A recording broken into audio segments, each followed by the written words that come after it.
வணக்கம். புதிய வாசிப்பு புதிய சிந்தனை நிகழ்ச்சிக்கு வரவேற்கிறோம். இன்றைய நிகழ்ச்சியில் ஃபெடரல் இணைய பத்திரிகையின் கட்டுரையை பார்க்க இருக்கிறோம். எழுத்தாளர் திரு காஞ்சலையா ஷெப்பர்ட் இந்த கட்டுரையை எழுதியிருக்கிறார். தேர்தல் ஜனநாயகத்தை விட்டு மதச்சார்பின்மை விலகிக் கொண்டிருக்கிறதா இந்தியாவில் என்ற பொருள்படி இந்த கட்டுரை எழுதப்பட்டிருக்கிறது. வாதிப்பதற்காக அரங்கத்திற்கு ஃபெடரல் தலைமை செய்தி ஆசிரியர் திரு ஸ்ரீனிவாசன் வந்திருக்கார். வணக்கம். வணக்கம். கட்டுரை ரொம்ப பயமுறுத்தும் விதமாக எழுதப்பட்டிருக்கு. இந்தியா ஒரு சர்வாதிகார நாடாக போய்கொண்டிருக்கு, மாறிக்கிட்டு இருக்கு அப்படின்னு கட்டுரையாளர் அச்சப்படுகிறார். அந்த தன்மையை உள்வாங்கி கொண்டிருக்கிறதா இந்தியா? அவர் ஒரு எச்சரிக்கையை தந்திருக்கார். இதுக்கு நிறைய அறிகுறிகள் இருக்குது ஏற்கனவே.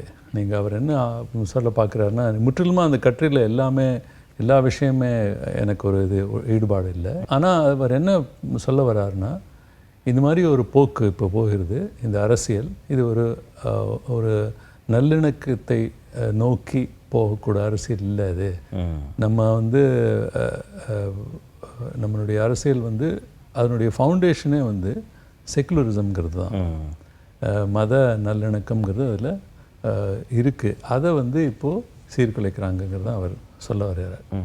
அது நீங்கள் நிறைய எக்ஸாம்பிள் இருக்குது. நீங்கள் பார்த்துட்டீங்கன்னா இப்போது பார்லிமெண்ட்டில் இப்போது ரூலிங் பிஜேபி ஒரு மெம்பர் ஆஃப் பார்லிமெண்ட் கூட மைனாரிட்டியில் முஸ்லீம்ஸ்லேருந்து இல்லை, ரொம்ப சொன்னப்போனால். அதை தவிர நீங்கள் எங்கே ப்ரைம் மினிஸ்டரே சில கோவில் உற்சவங்களோ இல்லை அதனுடைய இனாக்ரேஷன்லையோ நேர்முறையாக போய் பார்ட்டிசிபேட் பண்ணுறார், அதில் பங்கெடுக்கிறார் அப்படின்னா நீங்கள் அயோத்தியாவில் பார்த்துட்டு அதுக்கு முன்னாடியும் நடந்திருக்கு, போகாதிக்கு இல்லை.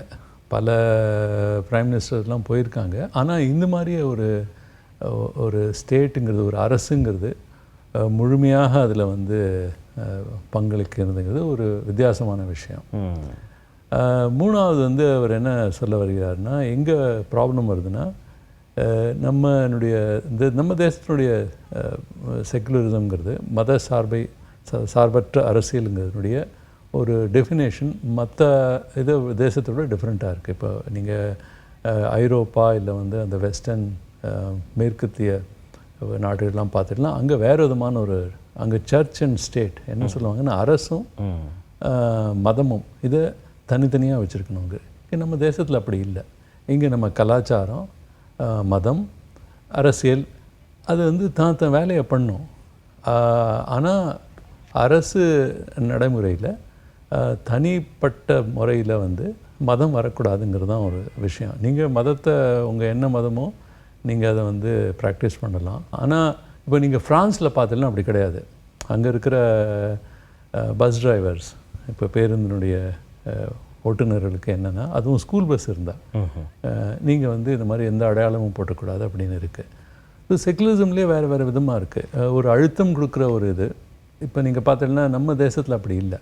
நீங்கள் கட்டுரையாளர் அதை சொல்கிறார், ரிலிஜியன் மதம்ங்கிறதான் இங்கே ஆட்சி செய்யுது அப்படின்னு குறிப்பிடுகிறார். அதில் சில வேறுபாடுகள் இருக்குது. இப்போ அவர் சொல்கிறத பார்த்தா நீங்கள் அவங்க என்ன சொல்கிறாருன்னா, சந்திரகுப்தா மௌரியாலேருந்து அவர் எடுத்துன்னு வர்றார்.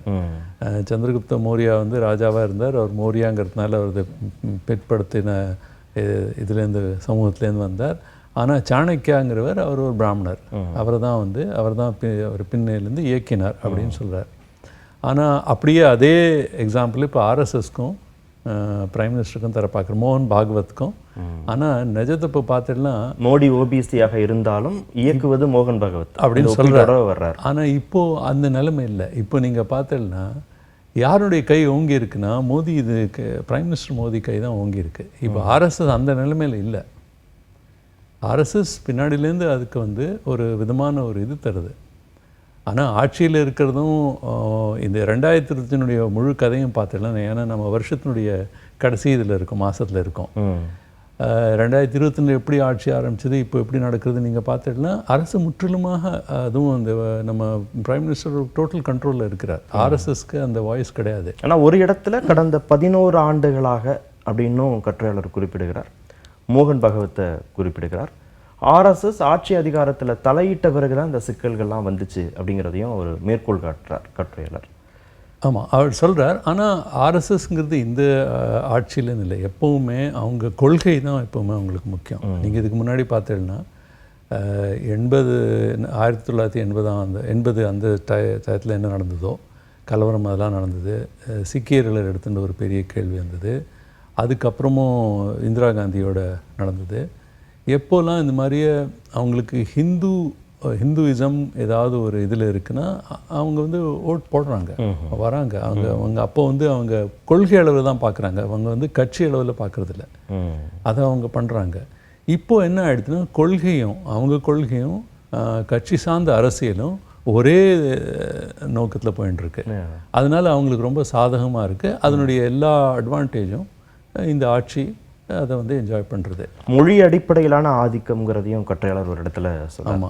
சமஸ்கிருதமும் ஹிந்தியும் ஆதிக்கம் செலுத்துது அப்படிங்கிறதையும் அவர் குறிப்பிட்டார். அது வந்து ரொம்ப முக்கியமான ஒரு ஃபால்ட் லைன். அது வெறும் நம்ம தேசத்தில் தான் இருக்குது. ஏன்னா இந்த அளவுக்கு மொழிகள் 300 மொழிகளுக்கு மேலே, அதுலேயும் வெறும் நாம் 8 மொழிகள் வந்து ரெகக்னைஸ்ட் லாங்குவேஜஸ், பல மொழிகள் இருக்கிற தேசம் இது வந்து. அதனால் வெறும் இங்கே இன்னொன்று காஸ்ட் இருக்குது. இங்கே இது பிற தேசத்தில் இந்த அளவுக்கு காஸ்ட் கிடையாது.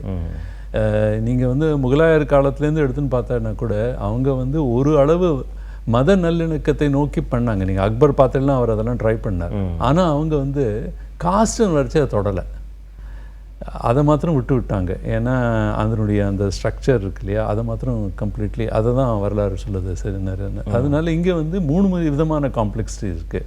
ஒன்று மதம் இருக்குது, ஒன்று ஜாதி இருக்குது, அதுக்கு மேலே மொழியும் இருக்குது.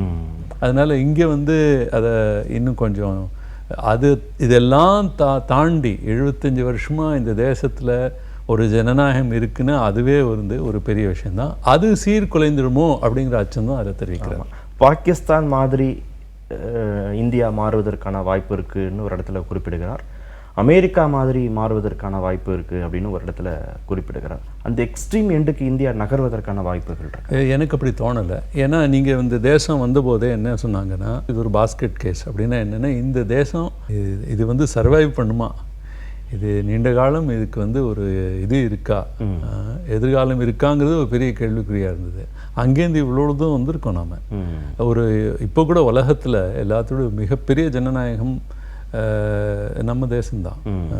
அமெரிக்கா ஒரு பெரிய ஜனநாயகம், பட் மிக பெரிய மக்கள்